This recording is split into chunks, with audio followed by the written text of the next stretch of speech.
Welcome to Theme Park Map Monday, episode 15.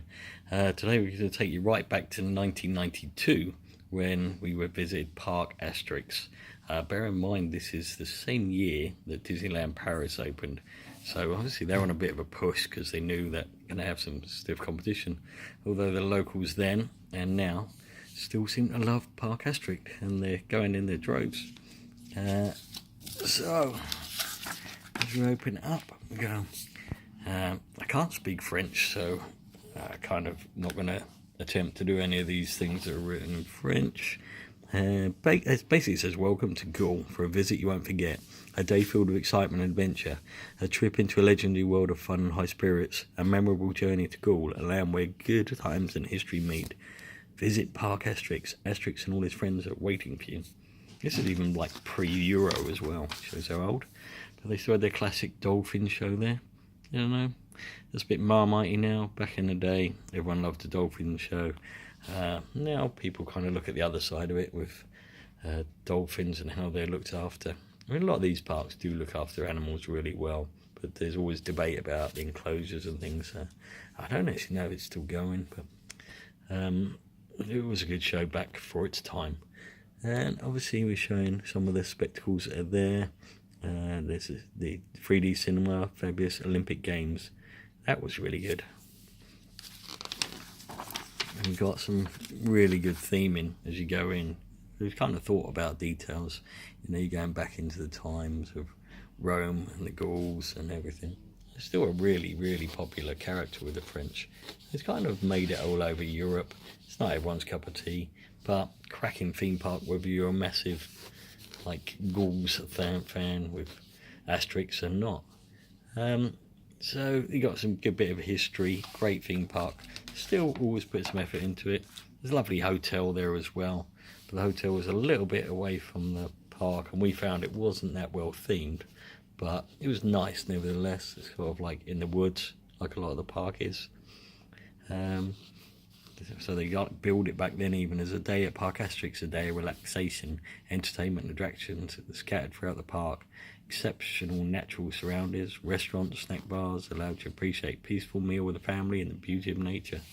So it's still very much like that. You know, you have a good day and you're not feeling like you're completely cluttered.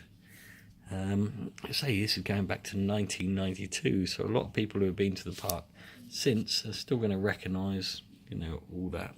Your classic coaster of its day back there, Goudurix or Goudurix, multi-looping coaster, still good today. It was then. I think it's been painted a few times, but it's still looking good. And then we've got things like the Arena de Gladiators, so the Gladiators show. That was good fun. A nice bit of mixture of comedy, music, special effects, and stunts. And then we've got Dolphinarium, like we spoke to earlier, and the place de Moyen-Age, which is always good fun. It's a really nicely themed area, also based for that sort of era.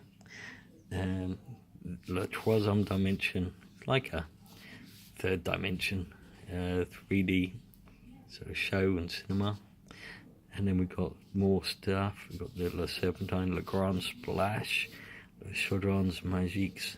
So you had a great mixture of rides, very sort of popular with that. You got your classic sort of rapids, aerial views, and all sort of themed. You know, the great thing about the park is the consistency of theming. It's always quite difficult when you've just got one actual brand and you're trying to theme everything around it, but they do a good job. They've been going around for a good many years. Still a very, very popular park. This will give you some idea of going back to the day. Limited season opening. Don't think they've really done the Christmas things back then or Halloween.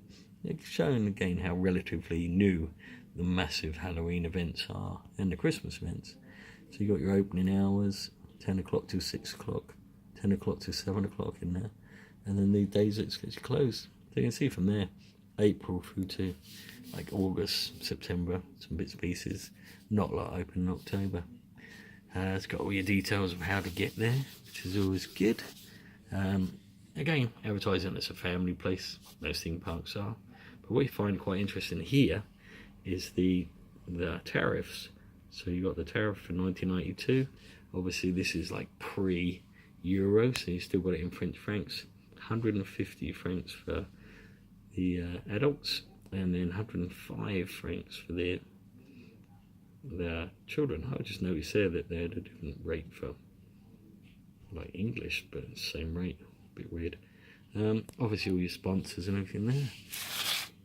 And then you've got this exclusive thing. If you like reserve for your child a free Asterix fan helmet, a bit like the Mickey is, but yeah, let's go for Asterix with the wings.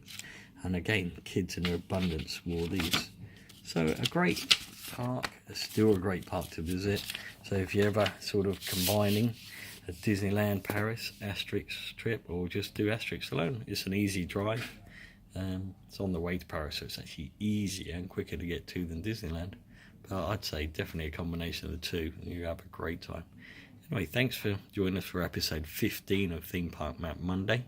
Like I say, it really does cover a broad array of years and parks and everything. So this one's 1992. So we'll see what we can come up with next week for you. Hope you enjoy this series of Theme Park Map Monday. Thanks for watching.